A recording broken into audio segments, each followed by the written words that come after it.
성도들에게 있어 무엇보다 큰 복은 좋은 교회를 만나는 겁니다.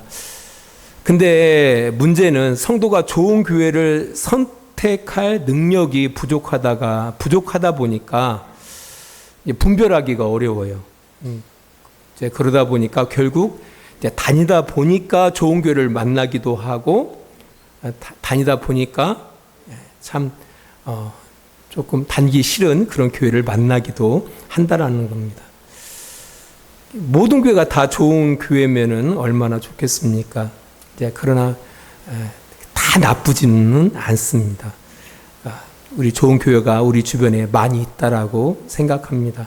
그래서 좋은 교회를 찾기 위해서 기도하시고 또 열심히 찾다 보면은 한 두세 개 교회 가고 중단 이게 아니라 열심히 찾다 보면은 좋은 교회를 찾을 수가 있습니다.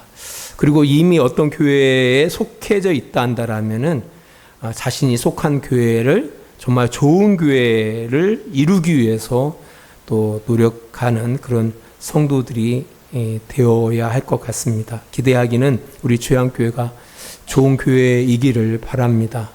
그래서 우리 성도들 모두가 주변에 있는 사람들이 참 좋은 교회, 참 주양교회는 좋은 교회야 라고 이렇게 와서 만족할 수 있는 그런 교회가 되기 위해서 서로 열심히 노력해 나가는 그런 성도들이 되어지기를 기대합니다. 여러분들 어떻습니까? 여러분이 다니는 주양교회 좋은 교회입니까? 아니면은 그냥 그런 교회입니까? 한번 자문해 보시기 바랍니다. 예전에 터키를 여행하면서 그 마을 곳곳에 세워진 그런 이슬람 성원이라고 하죠. 성원의 모습을 보면서 적잖은 그 문화적 충격을 받았습니다. 그러니까 가는 마을마다 그 이슬람 성원이 세워져 있는 거예요. 근데 사실 한국도 만만치 않잖아요. 아마 튀르키예, 터키 사람들이 한국을 방문해서 여행할 때 그들도 역시나 문화적인 충격을 받게 될 겁니다. 왜냐하면 곳곳마다 예배당 없는 지역이 없잖아요. 또 밤에 그 십자가를 바라보십시오. 아마 엄청난 문화적인 충격을 받게 될 겁니다. 사실 그 터키의 마을 곳곳마다 세워진 이슬람 성원은 당연할 수 있습니다. 왜냐하면은 이제 이 터키의 국교가 이슬람이기 때문에 그렇습니다. 하지만 대한민국은 종교가 자유하지 않아요? 기독교가 이 대한민국의 국교가 아닙니다. 이제 그런 가운데에 마을 곳곳마다 세워진 이 교회 예배당은 아마 전 세계 사람들이 여행을 오더라도 충격을 받게 될 겁니다. 사실 한국 교회에 기독교 복음이 전달되어진 지가 한 140년 짧은 역사입니다. 그럼에도 불구하고 세계가 놀랄 만큼의 그 교회가 성장이 되어졌다라는 것이 우리도 놀라고 또 전 세계 기독교인들도 놀란다라는 겁니다. 그럼에도 불구하고 이제 1990년대를 기점으로 해가지고 점점 한국 교회가 쇠퇴되고 있습니다. 여러 가지 이유들이 있겠지만 가장 큰 이유는 우리 목회자들에게 문제가 있겠죠. 그리고 성도들의 그 목회자들과 성도들의 몰상식함, 또 악행들이 이제 드러나면서 사회로부터 어떤 비방에 또 조롱의 대상이 되면서 끊임없이 지금 추락하고 있다라는 겁니다. 지난 시간에 말씀드렸던 것처럼 가장 큰 원인은 이제 저희와 같은 교회 지도자들인 목사님들께 있다고 저는 생각합니다. 그렇다고 해가지고 교회 공동체의 다수를 차지하고 있는 성도들에게는 책임이 없는가라고 할 때 또 결코 그렇지도 않습니다. 성도들에게도 책임이 있습니다. 왜? 그런 목사 만든 거예요. 우리 성도님들이. 성도님들이 그런 목사들을 만든 거예요. 아무튼 이 쇠락하는 이 한국교회를 다시 일으킬 그 해답은 사실 성도들에게 있습니다. 지난주에는 목사들에게 있고요. 이번 주에는 성도들에게 있습니다. 우리 베드로전서 5장 5절 말씀 우리 함께 읽어보도록 하겠습니다. 젊은 자들아 이와 같이 장로들에게 순종하고 다 서로 겸손으로 허리를 동이라. 하나님은 교만한 자를 대적하시되 겸손한 자들에게는 은혜를 주시느니라. 여기서 젊은 자들아, 이 젊은 자라는 것은 뭐 나이 어린 사람들을 말하는 것은 아닙니다. 이어 나오는 그 장로들과 대비되는 대상들을 말해요. 교회 공동체 가운데 다수를 이루고 있는 성도들을 말하고 있습니다. 사도 베드로가 이제 베드로 전서를 기록할 당시 흩어진 나그네의 삶을 살아가면서 선을 행하지만 부당하게 고통을 당하는, 그러므로 그 고통 때문에 믿음을 포기하고 싶은 그 흔들림 속에 있는 그 교회 공동체에 지난 시간에는 그 지도자들에게 권면하는 내용이라 한다라면은 오늘 이 시간에는 그 성도들, 다수를 이루고 있는 성도들에게 사도 베드로가 권하고 있다라는 겁니다. 순종하라는 겁니다. 근데 이제 지난 시간에도 말씀드렸지만 베드로 사도가 사역할 당시에 그 교회의 상황과 지금 한국 교회의 상황하고는 좀 차이가 있습니다. 그 당시에 교회 공동체는 순기능을 하고 있음에도 불구하고 부당하게 고난을 받고 있는 상황 속에 있었다라는 겁니다. 네, 그럼에도 불구하고 사도 베드로는 순기능을 담당하는 교회 공동체를 향하여 포기하지 마라라고 권면하고 있습니다. 너희들이 포기하면 이 사회는 어떻게 되겠느냐? 비록 부당하게 고난을 당하지만 그럼에도 불구하고 최선을 다해서 너희들의 역할을 다 해라라고 권면하는 겁니다. 근데 문제는요, 이 교회 공동체가 순기능을 하지 못하고 있다라면은 과연 성도들은 어떻게 해야 할 것인가? 그죠? 그러니까 그 순기능 가운데 그 교회 지도자들이 정말 최선을 다해서 살아가는 거예요. 본받을 삶을 살아가고 있는 그들의 어떤 권면과 그들의 어떤 그 지도에 대해서는 당연히 그 교회 다수가 순종을 해야죠. 근데 문제는 그 교회 공동체의 지도자들이 잘못됐을 때에도 교회 다수인 우리 성도들이 순종해야 하는가? 분명 사도 베드로는 뭐라고 권면하고 있어요? 장로들에게 뭐 하라고요? 순종하라고 이야기하고 있는데 그 장로들이 제대로 된 장로들이라고 한다면은 순종해야죠. 하지만 제대로 되지를 못한 그 교회 지도자들에 대하여 우리가 순종해야 하느냐라고 할 때 의문이 생기지 않습니까? 의문이 생기지 않습니까? 이제 이 부분에 대해서 우리는 말씀을 제대로 이렇게 살펴봐야 돼요.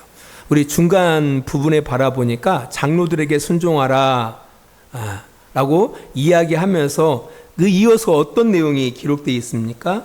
5절 중간에 보니까 장로들에게 순종하고 다 서로 겸손으로 허리를 동이라. 하나님은 교만한 자를 대적하시되 겸손한 자들에게는 은혜를 주시느니라 라고 이야기하고 있다는 겁니다. 여기가 중요해요. 왜냐하면 서로 뭐라고요? 겸손으로 허리를 동이라 라고 이야기하고 있습니다. 그리고 그 뒤에 하나님께서 어떤 하나님이라고요? 교만한 자를 대적하시고 겸손한 자들에게는 은혜를 주시는 하나님이다 라고 말씀하고 있다라는 겁니다. 그러니까 우리가 생각할 때 무조건 교회 지도자들에게 순종하는 것이 아니라 서로 간에 교회 지도자들이나 다수를 이루고 있는 성도들이 서로 뭐로? 겸손으로 서로 순종하라는 거예요. 겸손으로. 이게 겸손의 옷을 입고, 그죠? 겸손으로 허리를 동인 가운데에서 서로 순종하라라고 이야기하고 있다라는 겁니다. 이게 무조건적인 순종을 말하고 있지 않다라는 겁니다. 의외로 많은 사람들은 겸손을 오해합니다. 예를 들어서 이제 자기가 진실을 알고 있어요. 그럼에도 불구하고 그 문제의 상황을 회피하는 것을 겸손으로 아는 사람들이 있습니다. 자기가 잘 아는데도 불구하고 회피해버려요. 그 문제의 상황을. 이제 이것을 겸손이라고 생각을 해요. 그리고 자신이 행복하지 않다라는 사실을 알면서도 행복한 척하는 것을 또 겸손으로 여기는 사람들도 있습니다. 그러니까 이 교회 생활하는 게 전혀 행복하지 않아요. 행복하지 않은데도 불구하고 행복한 척하는 거. 또 자신이 충분히 할 수 있음에도 불구하고 못하겠다라고 빼는 것을 겸손으로 여깁니다. 한국 사람들 이런 사람들이 많아요. 할 수 있거든요. 할 수 있음에도 불구하고 나 못해. 이렇게 빼요. 이걸 겸손으로 여긴다라는 거예요. 그거 겸손 아닙니다. 또 마땅히 할 말이 있음에도 불구하고 침묵하는 것을 겸손으로 여긴다라는 겁니다. 특히 한국 사회에 이런 태도를 가진 사람들이 많습니다. 뭐 겸양의 미덕이라고 이야기하는데요. 문제는 그건 겸양이 아닙니다. 그것은 교만, 그러니까 겸손을 포장한 교만일 가능성이 아주 높습니다. 그러면 겸손이라는 것이 무엇이냐라 할 때 겸손이라는 단어는 흙, 비천함, 보잘것없는 티끌이라는 어원에서 나옵니다. 그러니까 인간 자신의 보잘것없음을 인식할 때 나오는 것이 바로 겸손입니다. 그러니까 과장되지 않는 있는 그대로를 인식하는 것을 겸손이라고 한다라는 겁니다. 그러니까 정확하게 자신을 인식하는 것을 겸손이라고 말하는 거예요. 미국 호프대 심리학가 톰거렌 교수가 그의 책 겸손의 힘에서 겸손의 세 가지 특징에 관하여 이렇게 말합니다. 첫 번째, 자기 자신을 잘 아는 것이 겸손이다. 그래서 겸허한 사람은 스스로 무엇에 뛰어난지 어떤 분야에서 성장과 개선을 위해 노력하면 도움이 될 것인지를 정확하게 안다라는 거예요. 이게 자신의 재능에 대해서 정확하게 인식하고 있다라는 거예요. 자기의 장점 그리고 약점도 정확하게 인식한다라는 거예요. 이게 반면에 교만한 사람들은 약점을 받아들이는데 소홀하고요. 자기 강점만을 물고 늘어진다라는 거예요. 그러니까 이 겸손이라는 게 참 중요해요.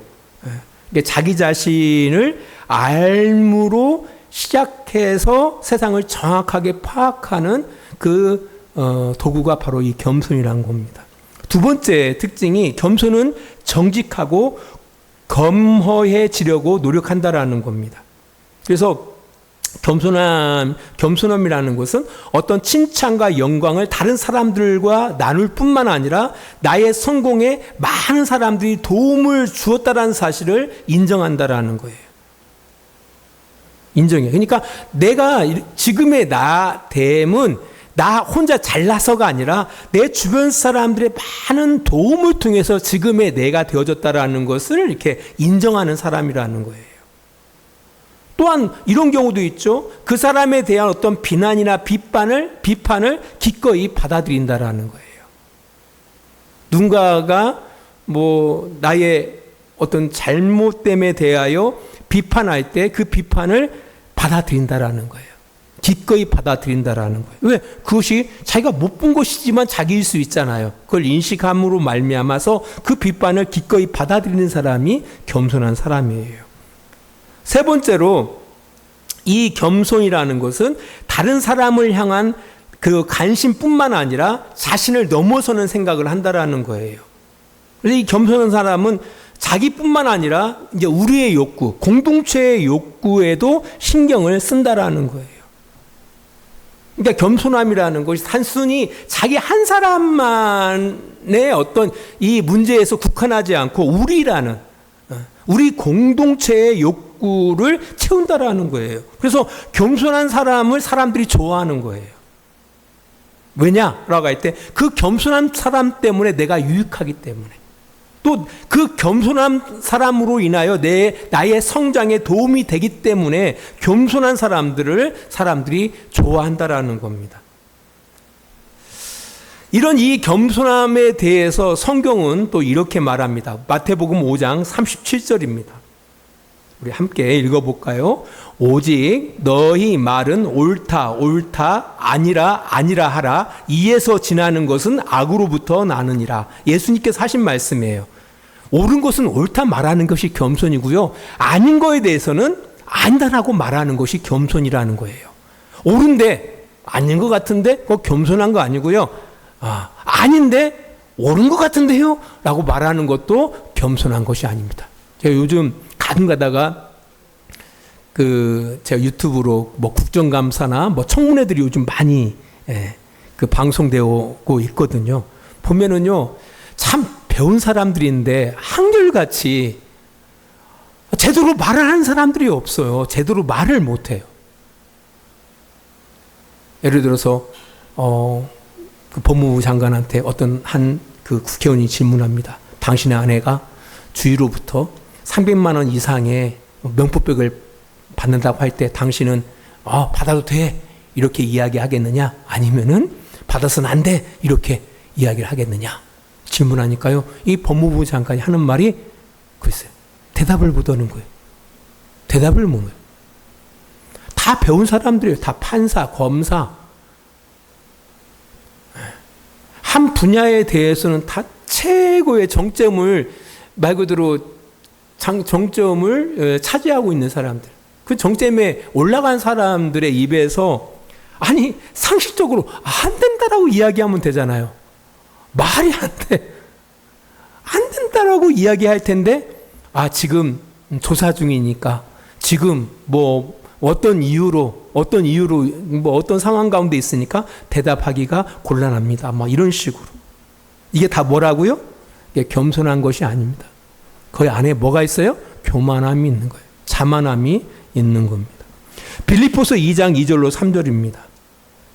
우리 같이 읽습니다. 아무 일에든지 다툼이나 허용으로 하지 말고 오직 겸손한 마음으로 각각 자기보다 남을 낫게 여기고 각각 자기를 돌볼 뿐더러 또한 각각 다른 사람들의 일을 돌보아 나의 기쁨을 충만하게 하라. 앞에서 한 전문가의 겸손의 힘이라는 책 가운데 그 겸손의 세 가지 특징에 대해서 말씀드렸잖아요.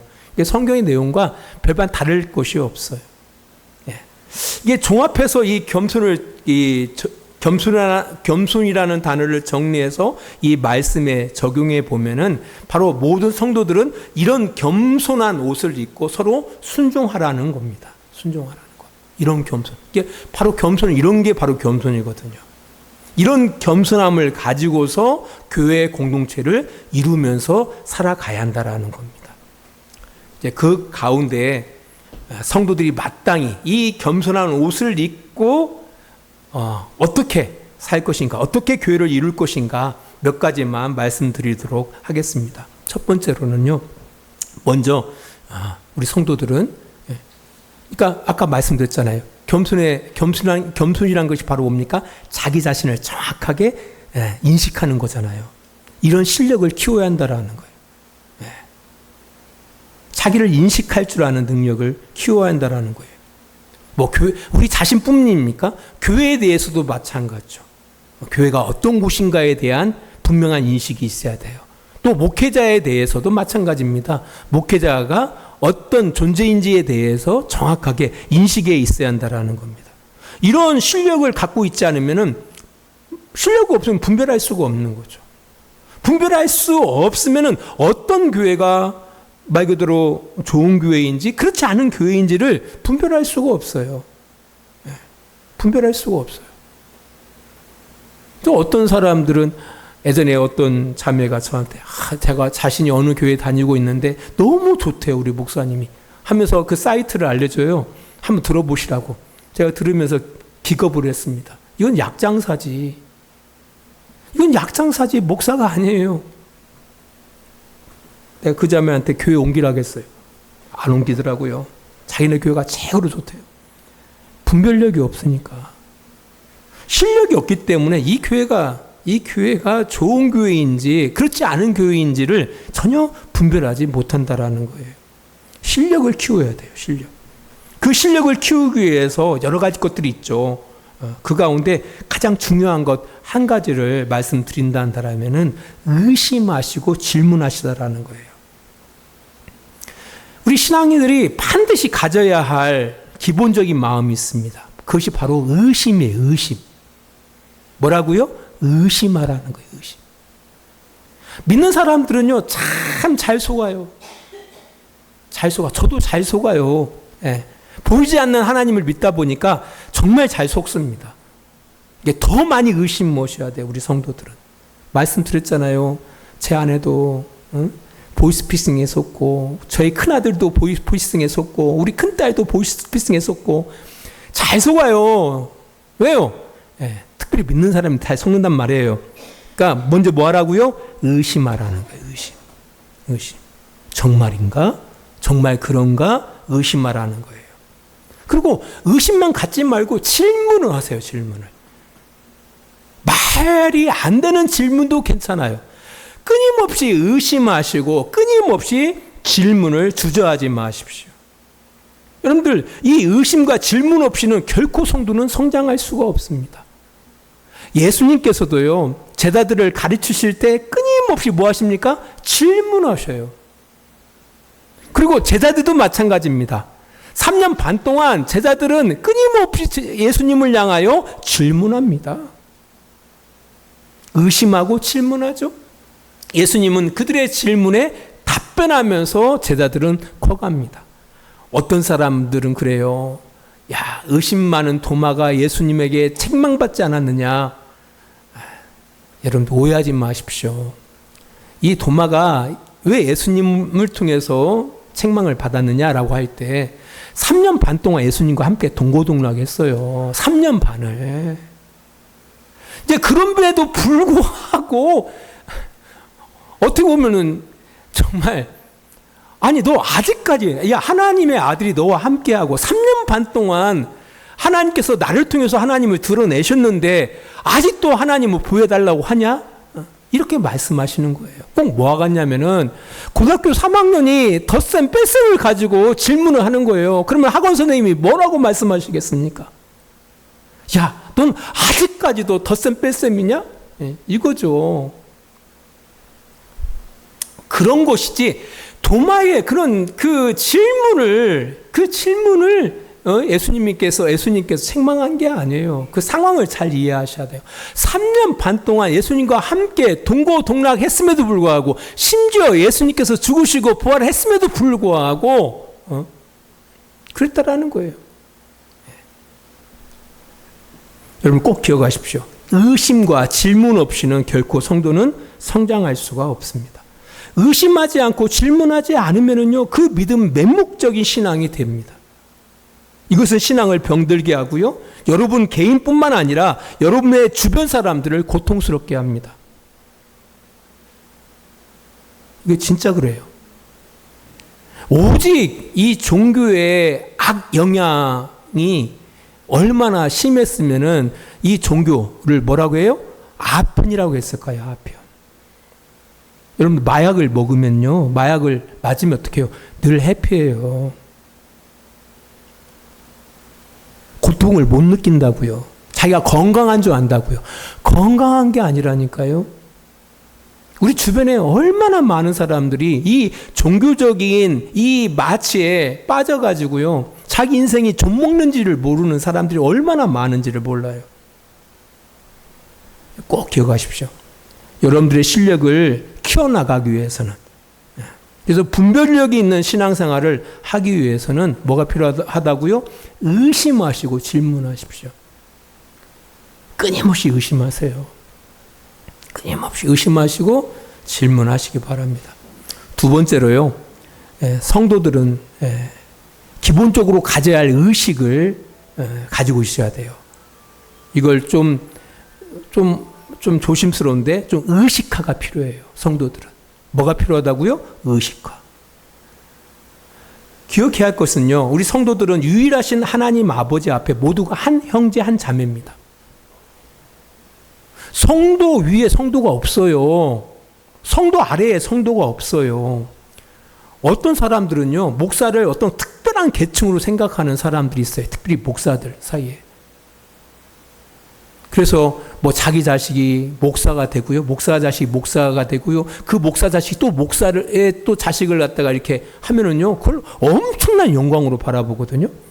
꼭 뭐 어떤 계급처럼 아닙니다. 우리가 꼭 가져야 할 그런 의식이 있어요. 우리는 한 분 하나님을 믿고 있어요. 한 분 하나님을 아버지로 믿고 있습니다. 그리고 우리 모두는 목사든 뭐든 다 마찬가지예요. 다 한 형제요, 한 자매입니다. 그리고 직분이라는 것은 역할의 차이일 뿐이지 계급이 아니에요. 여기에서 우리가 벗어나니까 목사를 갖다가 왕처럼 섬기는 거예요. 목사를 우상화하는 겁니다. 우상화시키는 거예요. 그 다 성도들이 만든 거예요. 성도들. 우리가 끄떡하면은 우리가 말하는 게 있어요. 만인 제사장. 모든 사람들은 다 제사장이에요. 우리 베드로전서 2장 9절에 이야기하는 것처럼 모두가 다 제사장이거든요. 왕 같은 제사장들이거든요. 성경에 분명하게 기록하고 있음에도 불구하고 목사만을 제사장으로 생각한다라는 거예요. 전혀 아닙니다. 우리 모두가 다 제사장들이에요. 우리가 모두가 다 하나님의 아들과 딸들이라는 겁니다. 여러분들, 목사가 교회의 왕이 되면은 교회는 반드시 부패하게 되어 있습니다. 원래 절대 권력이라는 것은 반드시 부패하게 되어 있거든요. 지금 한국 사회가 그래요. 곰곰이 생각해 보세요. 법 앞에 평등합니까? 지금 우리가 살고 있는 이 한국 사회가 법 앞에 평등합니까? 평등하지 않잖아요. 왜 그랬을까요? 왜? 거의 왕처럼 군림하고 있기 때문에 그래요. 어떤 분이. 그러니까 이 부패가 점점 심각해지고 있는 거예요. 성도는 적어도 이런 기본적인 인식을 가지고 있어야 한다라는 거예요. 모두가 평등하다. 하나님 안에서 모두가 형제요 자매다라는 이 인식을 가지고 살아가야 한다라는 겁니다. 마지막으로 종교 생활이 아니라 신앙 생활을 해야 합니다. 사실 이 종교 생활이 되어지면은 성도들이 매이게 되어져 있습니다. 종교 생활을 하면 매이게 된다니까요. 그래서 뭔가 지키지 않으면은 벌 받을 것처럼. 예수님 당시에 그랬어요. 예수님 당시에. 많은 사람들이 종교적인 매임 가운데 살고 있었다라는 겁니다. 그 매임 속에 들어가지 못한 사람들은 뭡니까? 정죄를 받아. 그래서 차별당했습니다. 그런 시대에 예수님이 오십니다. 오시고 뭘 주십니까? 자유를 주시는 겁니다. 예수님은 이 땅 가운데 오셔서 마음의 무거운 짐을 어떻게 해요? 마음의 무거운 짐을 지고 가는 사람들에게 힘을 주시기 위해서 이 땅 가운데 오셨습니다. 근데 이게 이런 신앙이 아닌 종교 생활로 들어가면은요, 오히려 마음의 짐이 더 커져요. 짐이 더 커져요. 신앙생활이 아니라 종교 생활로 빠지면은요, 더 힘든 거예요. 인생이 더 힘들어요. 그래서 꼭 기억해야 할 것이 종교 생활이 아니라 신앙 생활을 하라는 거예요. 하나님을 신앙하는 생활을 하라는 거예요. 하나님을 인식하고 살아가는 삶을 꾸려나가라는 겁니다. 이것이 교회이든지 뭐 상관없어요. 하나님을 인식하는 것은 어디든지 간에 하나님은 우리가 인식하고 살아갈 수가 있잖아요. 근데 종교 생활은 다르죠. 종교 생활은 어디에서만 우리가 하나님을 인식하냐면 교회에서만 인식을 하거든요. 그래서 교회 중심 하는 거예요. 예전에 이스라엘 백성들의 타락은 어디에 있습니까? 성전 중심의 신앙생활을 했거든요. 성전 안에서는 하나님을 인식하는 것처럼 보이는데 성전 밖에만 나가면은 하나님을 잃어버리고 살아가는 거예요. 우리 주양교회 성도들도 그럴 수도 있어요. 여러분들, 하나님은 교회에 갇혀 있는 분이 아닙니다. 모든 곳에 하나님은 계셔요. 그러니까 그 하나님을 늘 인식하시고 여러분의 직장 속에서, 가정 속에서 어디든지 간에 하나님을 인식하고 살아가시면 된다라는 겁니다. 기복주의를 벗지 못하는 한 교회는 갱신될 수가 없습니다. 말씀의 결론을 맺습니다. 사실 모든 교회가 다 썩은 교회는 아닙니다. 사실 우리 주변에 완벽한 교회는 없어요. 왜? 우리가 완벽하지가 않기 때문에. 하지만 좋은 교회들은 많이 있다라는 겁니다. 우리가 좋은 교회를 찾는 것 중요합니다. 근데 좋은 교회를 만드는 것은 더더욱 중요하다라는 겁니다. 왜냐하면 좋은 교회가 하늘에서 뚝 떨어지지 않기 때문에 그렇다라는 겁니다. 제가 가끔 가다가 그런 고민을 하거든요. 예를 들어서 우리 교회 청년들 같은 경우도 주변 이제 각지에 흩어져서 나름대로 교회를 정해서 신앙생활을 하고 있잖아요. 이제 그런 가운데 그런 고민들이 있더라고요. 이 아이들이 좀 좋은 교회를 만나서 신앙생활을 하면 좋을 텐데 이제 그러지 못할 때 좀 안타까움이 있거든요. 이제 그런 차원에서 적어도 우리 주양교회가 그런 좋은 교회를 이름을 통해서 주변 사람들에게 이 교회는 정말 들어갈 만하고 신앙생활 할 만하다라는 그런 교회를 이렇게 만드는 거 이거 중요하다라고 생각합니다. 또 우리 후손들에게 그런 교회를 유산으로 물려주는 것도 마땅히 우리 성도들이 해야 할 일이라고 생각합니다. 한번 우리 자신들을 곰곰이 돌아보면서 성도 우리 한 사람 한 사람들의 그 역할과 그 책임을 다시 한번 돌아보는 복된 우리 주양교회 성도들이 됐으면 좋겠습니다. 기도하겠습니다. 하나님 아버지 감사합니다. 이 세략하는 이 한국교회의 상황 속에서 그럼에도 불구하고 아직까지도 바알에게 무릎 꿇지 않는 그런 교회들이 있음을 압니다. 하나님 기대하기는 우리 주양교회도 그런 교회가 되어지기를 원합니다. 사람들이 마음껏 들어와서 평안을 누릴 수 있는 또 하나님을 신앙하고 함께 더불어 함께 건강한 삶을 꾸려나갈 수 있는 그런 교회가 되어지기를 소원합니다. 이런 교회를 이루기 위하여 우리 성도들이 서로 함께 한 마음으로 한 뜻으로 이런 좋은 교회를 이루기 위하여 노력하고 또 헌신해 나가는 복된 우리들이 되어지기를 원합니다. 그래서 지금의 세대뿐만 아니라 앞으로 오는 세대를 향하여 좋은 교회를 물려주는 그런 귀한 역할을 우리가 잘 감당해 나가는 그런 복된 우리들이 되게 하여 주시옵소서. 예수님 거룩하신 이름으로 기도합니다. 아멘. 우리를 사랑하시는 우리 아버지 하나님의 그 크신 사랑하심과 예수 그리스도의 십자가의 은혜하심과 성령의 감화와 감동과 지키시고 인도하심이 오늘도 시간을 구별하여 하나님 앞에 예배하는 귀한 성도들의 머리 위에와 그들의 가정과 직장과 사업장이 다 되어지기를 예수 그리스도의 이름으로 간절히 축원하옵나이다. 아멘.